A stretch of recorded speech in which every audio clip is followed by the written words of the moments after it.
A reminder that texting during the production can be distracting to your fellow audience members as well as the actors on stage. Another distraction can be flash photography, so refrain from taking any flash photography during the show today.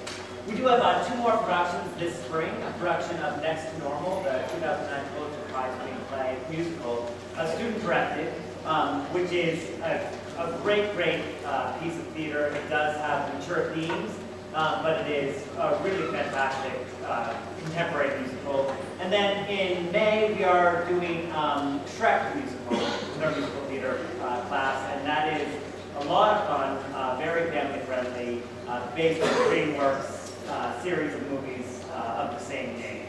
At this time, I think that's everything I need to cover. Now, enjoy. If you get confused during the show, if at intermission you find yourself confused, just peruse the synopsis and you should be able to catch up as to what's happening. And enjoy our final production of A Midsummer Night's Dream by William Shakespeare.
What say you, Hermia?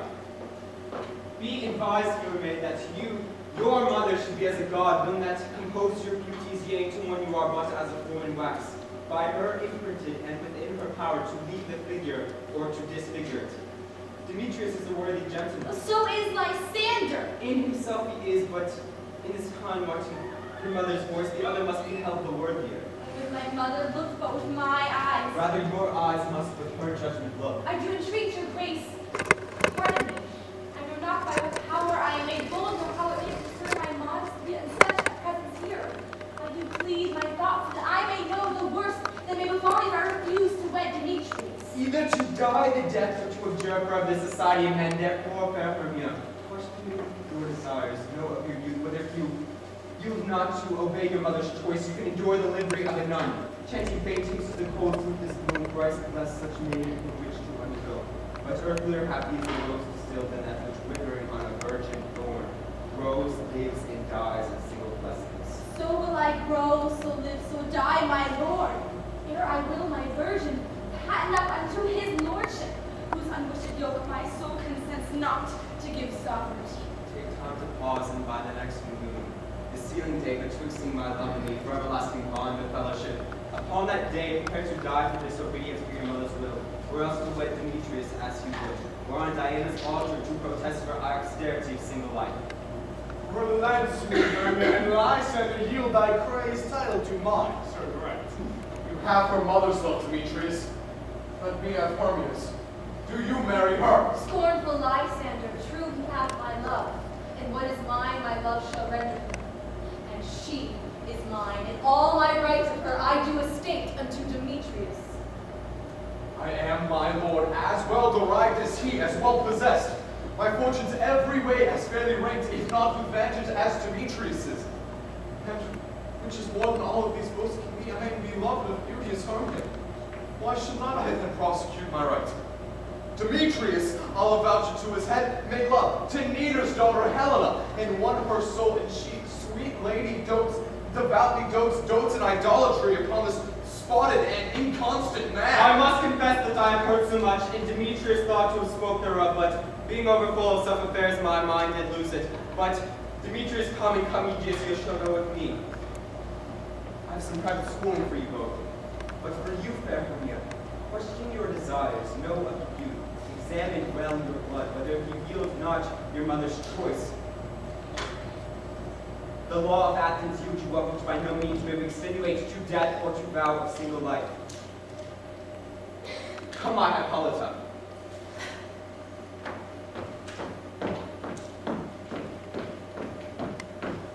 What cheer, my love?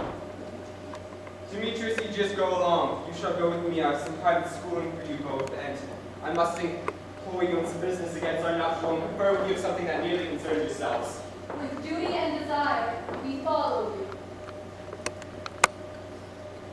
How now, my love? Why is your cheek so pale? How chance the roses there to fade so fast? You like for want of rain, which I could well, to teem them from the tempest of my eyes. I, for aught that I could ever read, could ever hear by tale or by history, course of true love never did one smooth, but either it was different in Oh, blood, cross, to hide the enthralled too low. or else was grafted in respective years, Oh, spite, too old to be engaged too young. or if it stood upon the choice of friends, Oh, hell, the two look by Netta's eyes. or if there were a sympathy in choice, war, death, or sickness did they siege to it, making it momentary as the sound, swift as a shadow, short as any dream, brief as the lightning in the calling night, and that in a spleen unfolds both heaven and earth, and ere a man hath power to say, behold, the jaws of darkness do devour it up. So quick right things come to confusion. Therefore hear me, Hermia. I have a widow aunt, a dowager of great revenue, and she hath no child, and she respects me as her only son. Fair, gentle Hermia, may I marry thee?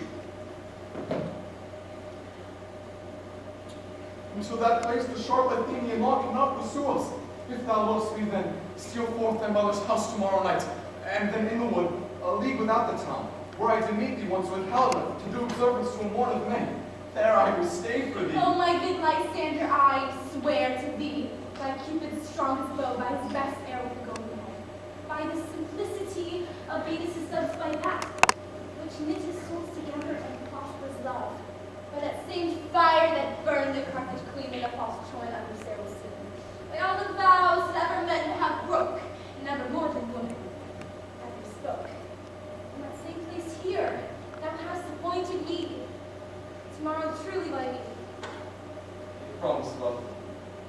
Oh, look, here comes Helena. Oh, Godspeed, fair Helena. Whither away? Call you me fair? That fair again unsay! Demetrius loves your fair, or happy fair. Sickness is catching all more favor, so yours would I catch fair Hermia ere I go.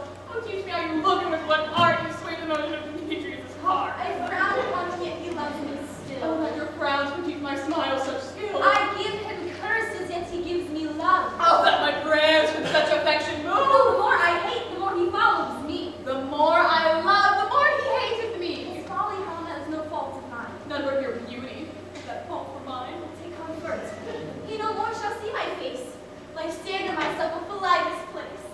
Helen, to you our minds we will unfold. Tomorrow night, when Phoebe doth behold, so from fishes in the watery glass, decking with livid pearl the plated grass, a time that lovers doth still conceal, through Athens' gates we have devised to steal. And thence from Athens turn away our eyes, to seek new friends in stranger companies. Farewell, sweet playfellow. Pray thou for us, and good luck grant thee thy Demetrius. Keep word, Lysander. We must starve our sight from loveless food tomorrow. Keep me there. I will, my Hermia.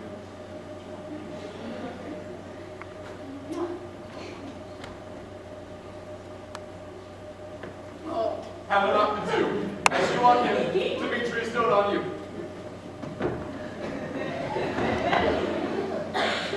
how happy some or other some can be. Through Athens I flocked fair as she. What of that? Demetrius thinks not so. He will not know what behold you do know. And as he errs, goes not Hermia's eyes, so I, admiring of his qualities. Of things base and vile, holding no quantity. Love can transpose to form and dignity. Love looks not with the eyes, but with the mind, and therefore is being Cupid painted blind. For ere Demetrius looked on Hermia's eyes, swear down oaths that he was only mine. And when this hail some heat from Hermia felt, so he dissolved, and showers of oaths did melt. I will go tell him of fair Hermia's flight, then to the wood will he tomorrow night pursue her. And for this intelligence, I have thanks at his dear expense, but here in me nigh to reach my pain to have his sight thither and back again. Thither and back again!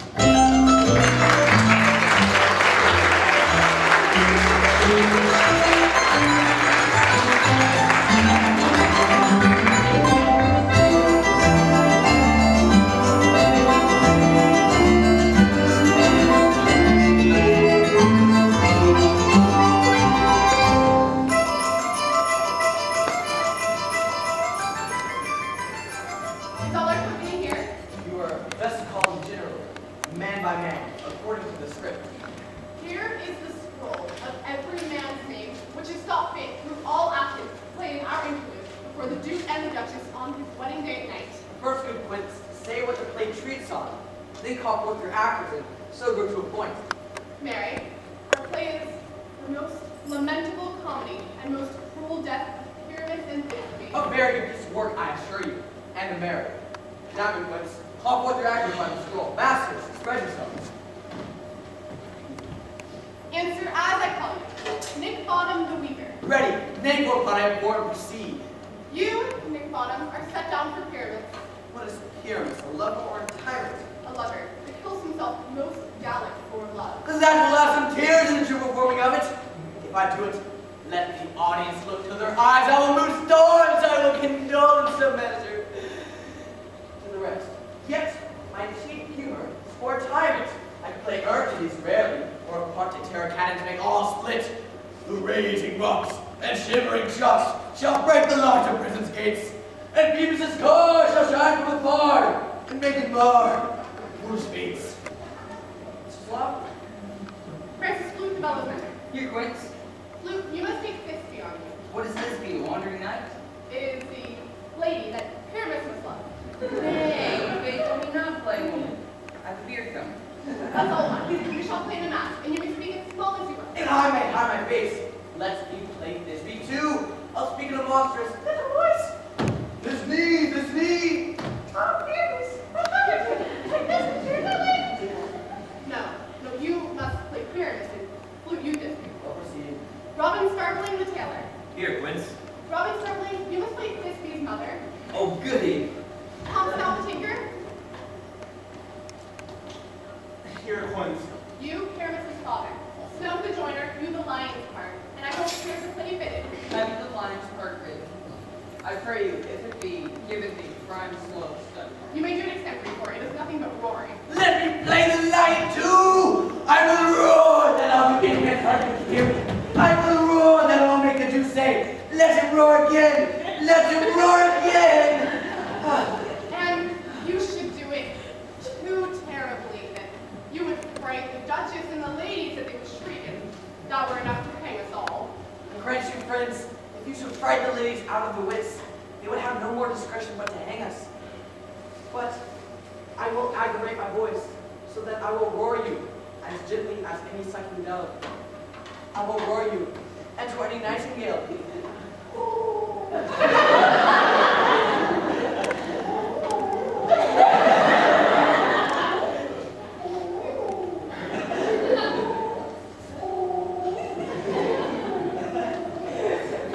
You play no part but Pyramus. For Pyramus is a sweet-faced man, a proper man, as one shall see in a summer's day, a most lovely, gentleman-like man. Therefore you needs must play Pyramus. Well, I will undertake it. But, masters, here are your parts, and I am to entreat you, request you, and desire you to come then by tomorrow night, and meet me in the palace court, a mile without the town. There will we rehearse, for if we meet the city, we shall be dogged with company, and our devices known. In the meantime, I will draw the properties, such that our play went. I pray you, fail me not. We will meet, and there we may rehearse most obscenely and courageously. Take pains, be perfect. Adieu. In the due self we meet.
Oberon would have the child tied to his train to trace the forest wild.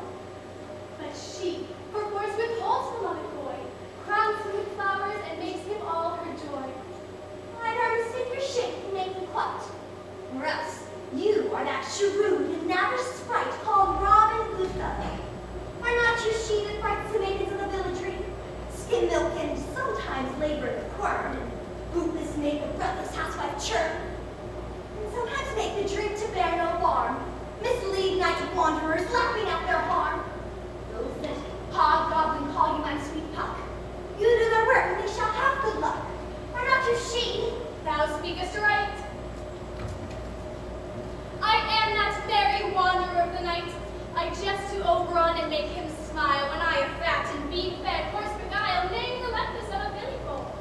And sometime lurk I in a gossip's bowl in the very likeness of a roasted crab, and when she drinks against her lips I bob, and on her withered dewlap pour the ale. Here comes Oberon. And here, my mistress, with that he were gone. Oh, met my moonlight, proud Tanya. What, jealous Oberon? Fairies, skip hence. I have forsworn his bed and his company. Tarry, rash wanton, am not I thy lord? Then I must be thy lady. Why art thou here, come from the farthest step of India?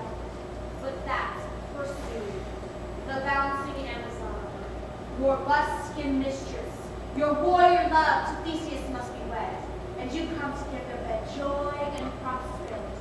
How couldst thou forsake me, Tanya? Glance at my credit with Hippolyta. You and I know them of Theseus. These are forgeries of jealousy, and never since the middle summer spring have we met on a hill in dale, forest, or mead, by pagan fountain or by rushy brook. But with thy brawls thou hast disturbed our sport. Therefore the winds piping to some vein have sucked up from the sea contagious clouds, which falling on the land of every melting river made so proud that they have overborne their continents. And this same progeny of evils comes from our debate, from our dissension. We are their parents and original. Do you amend it then? It lies in you. Why should Tanya cross for Oberon? I do but beg a little chamberlain boy to be my henchman. Set your heart at rest. The fairy land lies not for the child of me. His mother was a votaress of my order, and in the spice of Indian air by night she flew often at dusk by my side, and sat with me on Neptune's yellow sands, marking the embarking traders on the flood. And when we have laughed to see the sails conceive and grow big-bellied with the wanton wind, she the immortal of this boy to die.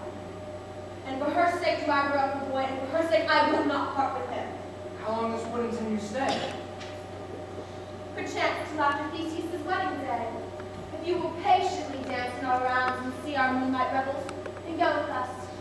If not, shun me, and I will spare your haunts. Give me that boy and I'll go with thee. Not for thy fairy kingdom. Fairies, away! We shall try downright to any longer stay. Well, go thy way! Thou shalt from this world till I torment thee from this misery! My gentle pup, come hither. Dost thou remember since once I sat upon a promontory, and overheard a mermaid on a dolphin's back, uttering such dulcet and harmonious breath, the rude sea boosted louder song, and certain stars shot madly from their spheres to hear the sea making music? I remember. That very time I saw, thou couldst not, flying between the gold moon and the earth. Cupid, all on, a certain aim he took at a fair vessel thrown by the west, and loosened his love shaft smartly from his bow, as it should pierce 100,000 hearts. Yet marked over the bolt of Cupid fell upon a little western flower, before milk white, now purple, love's womb, and maidens call it love in idleness. Fetch me that flower, the herb I showed thee once, whose juice on sleeping eyelids lay, will make or man or woman madly dote upon the next live creature that it sees. Fetch me this herb, and be thou here again, ere the Leviathan can swim a league. I'll put a girdle round about the earth in 40 minutes.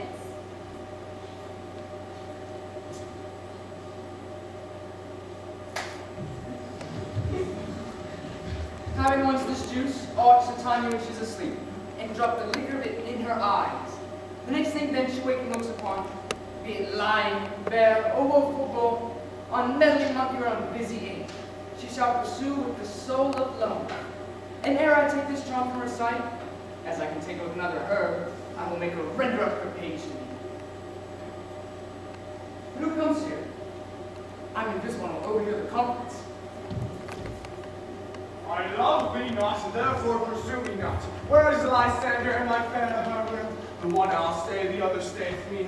Thou told me they were stolen unto the woods, and here am I, one within this wood, because I cannot meet my Hermia. Hence get thee gone and follow me no more. You draw me, you hard-hearted adamant.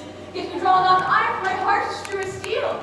Leave your power to draw, and I shall have no power to follow. Do I entice you? Do I speak you fair? Or rather do I, not in the plainest truth, I do not nor cannot love you. And even for that do I love you the more. I am your spaniel, Demetrius. The more you beat me, I will fawn on you.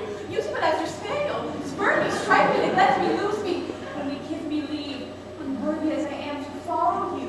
What worse or place can I beg in your love, and yet a place of high respect of me, than to be used as you use your dog?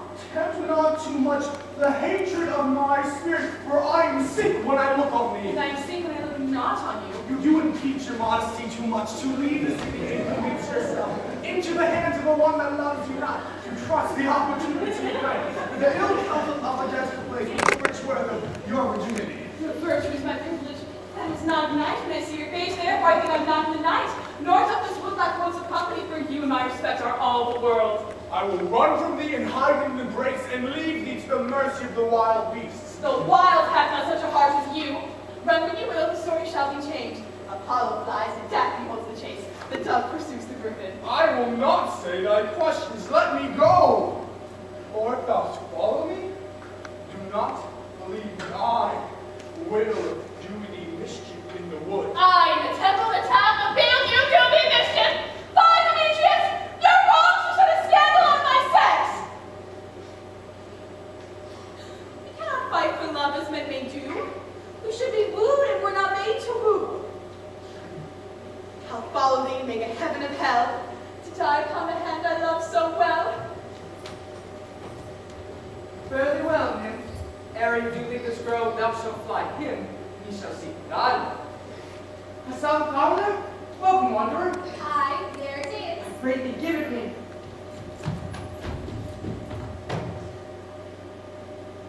I know a bank where the wild thyme blows, where oxlips and nodding violets grows, quite over canopy with luscious woodbines, with sweet musk roses and with elegant thyme. There sleeps Titania some time of the night, lulled in these flowers with dances and delight. There the snake grows her enthralled skin, weave wide enough to wrap a fairy. And with this juice I will streak her eyes and make her full of hateful fantasies. Take thou some of them, seek through this road. Sweet Athenian ladies in love with this disdainful youth. Anoint his eyes, produce so next he despises, maybe the lady. Thou shalt know him by the Athenian garments he hath on. Affect her with some care, she may prove more fond of her than she upon her love. And look, mean we arrow the first cocktail. Fear not, my lord. Your servant shall do so.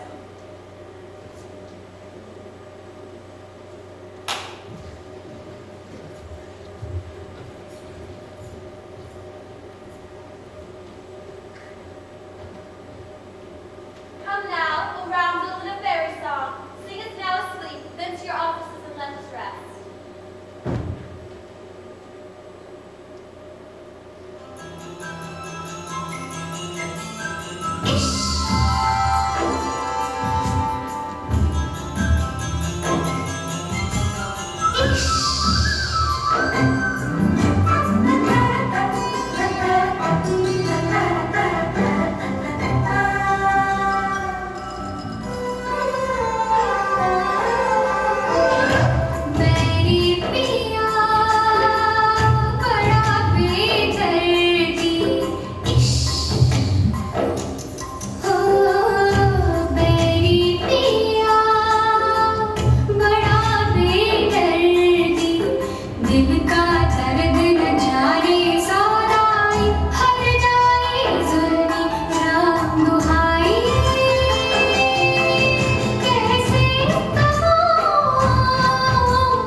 मेरी पिया बड़ा रे बेदर्दी हो मेरी पिया बड़ा बेइश्क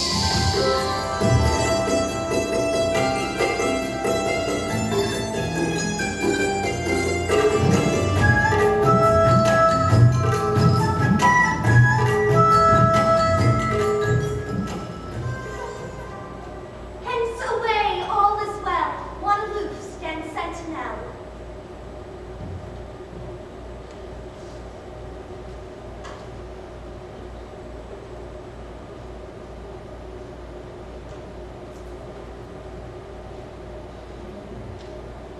What thou seest when thou dost wake, do it for thy love's true take. Love and languish for his sake. Be an ounce of cat or bear, or bard or boy with bristled hair. In thy eye thou shalt appear. When thou wakes, it is thy dear. Wake when some vile thing is near.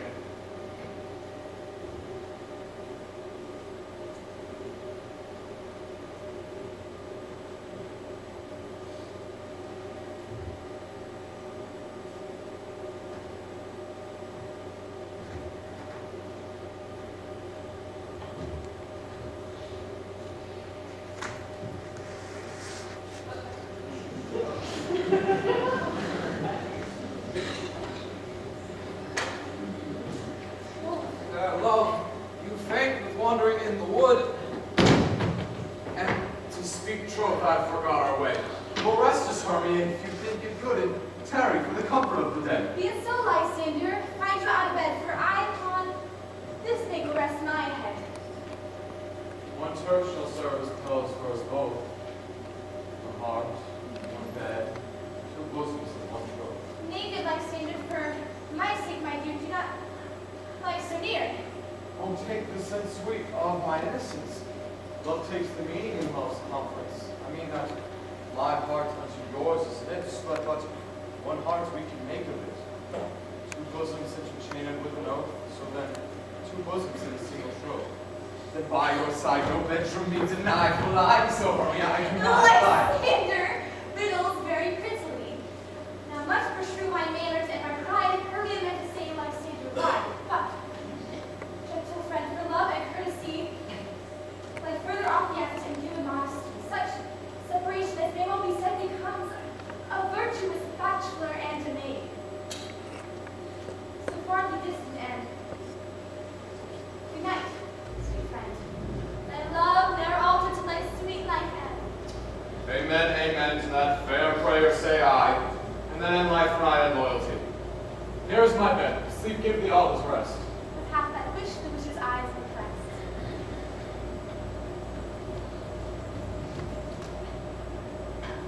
Through the forest have I gone, with Athenian bound I found on whose eyes I might food as flowers force and stirring love.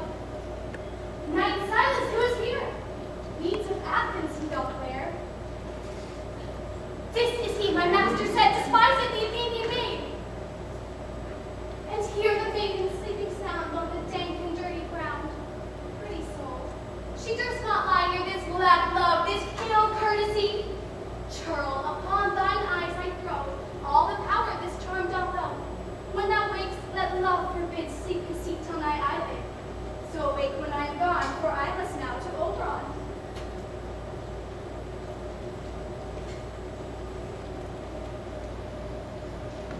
He will not kill me, sweet Demetrius! I charge thee hence, do not hold me thus! Oh, thou darkling, leave me, do not so! Stay on my peril, I alone will go!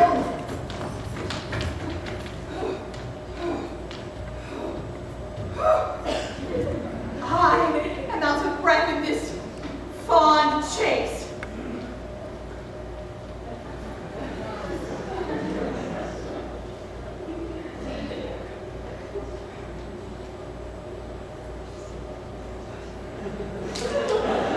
The more my prayer, the less fits my face. Happy is Hermia, whereso she lies, for she hath blessed and attractive eyes. How came her eyes so bright? Not with salt tears. If so, my eyes are oftener washed than hers. No, I'm as ugly as a bear. Her beast that beat me run away for fear. Therefore, no marvel that Demetrius you, as a monster, fly that person's ghost. What wicked and dissembling glass blind man you compare with Hermia's sphery eye? But who is here? Lysander? On the ground? Dead?